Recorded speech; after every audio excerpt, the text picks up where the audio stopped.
Your Excellency, Dr. Netumbo Nandi Ndaitwah, President of the Republic of Namibia, the retired General Epaphras Ndaitwah, the First Gentleman, Your Excellency,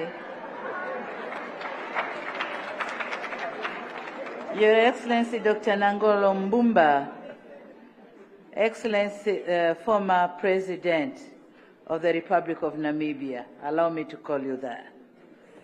Excellencies, fellow heads of state and government here present and the spouse, and I recognize and stand on the protocol earlier established. Friendly people of Namibia, what a historic day for Namibia, for our region SADC, and for Africa. With great honor and humility, I stand before you to address this auspicious moment for Namibia, Africa, and myself as well. Today, Namibia is not just celebrating its National Day, but marking a historic moment in the continent by swearing in Africa's second female executive president. The jubilations, the colorful celebrations, and the euphoric written all over the faces of Namibians is a clear testimony to lead them to prosperity. To my dear brother, President Nangolo Mbumba, allow me for the second time to start addressing you as former president, in the midst of our dear late brother, President Geingob. You and I share the similar experience of leading a nation from a grief to hope. Your work is not just felt, but it is seen in the celebrations we are witnessing today. Take Namibia to prosperity.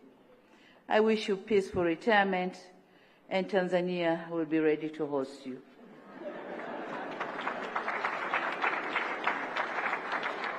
To our friendly brothers and sisters of Namibia, today is your day. Thank you for setting a perfect example in exercising your democratic right in a peaceful manner. You made a wise choice and a sound investment by electing a woman president. As you also mark your 35th independence anniversary, I want to wish you a happy Independence Day and enjoy the double celebrations of rewriting your history. To President Netumbo Nandi Ndaitwah, President of the Republic of Namibia, and my dear sister, Tanzania, we fondly address you as Mama Swapo, a name given to you by our founding father, Mwalimu Nyerere. My heartfelt congratulations to you once again for making history, but also for setting the bar high for Africa and Namibia's girl child. Your resounding victory is a moment of pride to the continent, but more so to the people of Tanzania, your home during the most part of your primary years. To Tanzanians, we are happy to see the daughter we nurtured and raised with love and compassion has now risen to the highest office on this land. Madam President, your neighbors in Magomeni, Dar es Salaam, are celebrating and sending you their best wishes. Fighting for freedom and liberation of the continent. Our two founding fathers split if others were not free.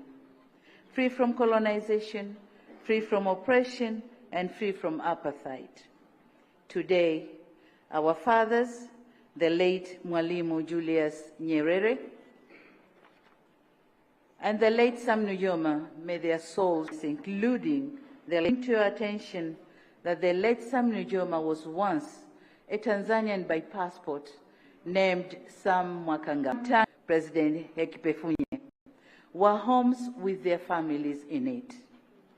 On the other hand, Her Excellency Netumbo Nandi Ndaitwah, Mama wa SWAPO, played a key role in coordinating the support needed for SWAPO, was serving as SWAPO's representative in Tanzania between 1980 to 1986.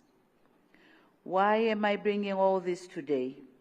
Because I just want the world to know that Tanzania and Namibians are brothers and kin, are brothers by kin, but only separated by the imaginary lines of geographical borders. Our two countries have worked side by side in all spheres of development. We have sought to strengthen ties both bilaterally and regionally at the SADC, AU, and the UN. Our two countries have been instrumental in advancing eminent issues on women economic empowerment and gender equality. As history would have it, prominent Tanzanian and Namibian women formed the center stage of these discussions. Mama Gertrude Mongela served as the Secretary General of the historic Beijing Conference in 1995, while the Rapporteur General of the conference was Her Excellency Netumbo Nandi Ndaitwah. This is no coincidence that today, 30 years later after that historic conference, these countries have lived up to their efforts and have been able to have women rising to the highest political office. Excellencies and dear comrades, we lived and fought together, and we remained steadfast in the most challenging times. Today, as the world is experiencing power shifts and change in geopolitical ideologies, we must ensure that we stand together with more determination, knowing that victory lies in the justness of our cause. The challenges faced by our founding fathers are not the same today. Our region and continent is now grappling with enormous challenges, emancipate our people from the grip of abject poverty, hunger, and insecurity. Our economies are debt-burdened, coupled with uneven trade imbalances, while our populations are growing and ecosystems are shrinking. Our borders are no longer safe. The notion of good neighborliness is eroding with increased inter-conflicts rather than intra-conflicts we experienced in the past. Today, we stand at a crossroad to ensure inclusive economic growth while striving to stay on track to build the Africa we want and achieve the Sustainable Development Goals. Now, in confronting these challenges, our strength lies in our unity. African solidarity remains as essential now, and we must contemplate what this solidarity means both today and in the future.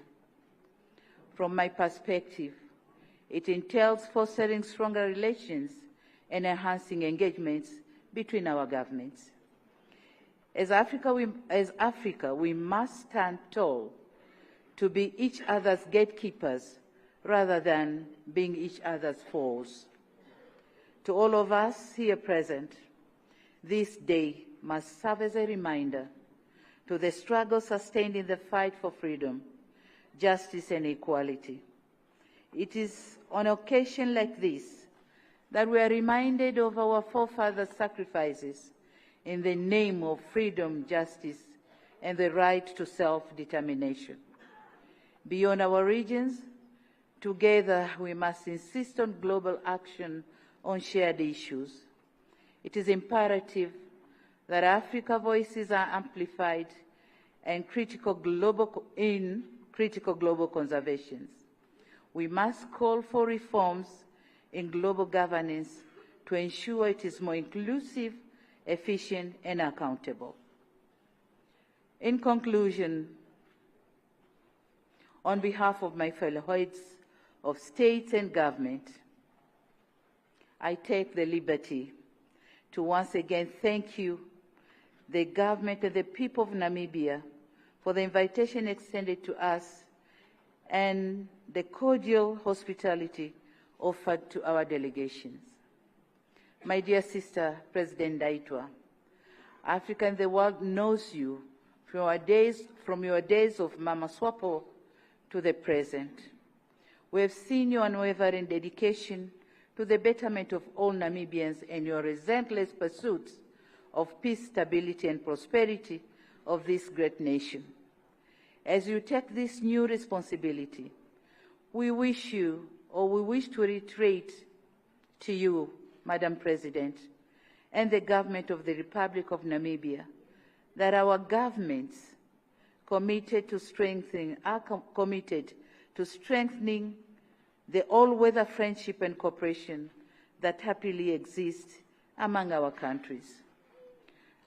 As a sister in politics, we want to assure you, you can as well count on us, our support, as presidents of our countries and chairpersons of our political parties, especially on the front-line states.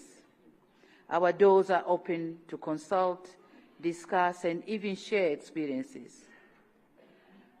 For we believe on our moral duty to emancipate, empower Africa's future generations. At this end, we wish you all the best, and thank you very much all. Thank you.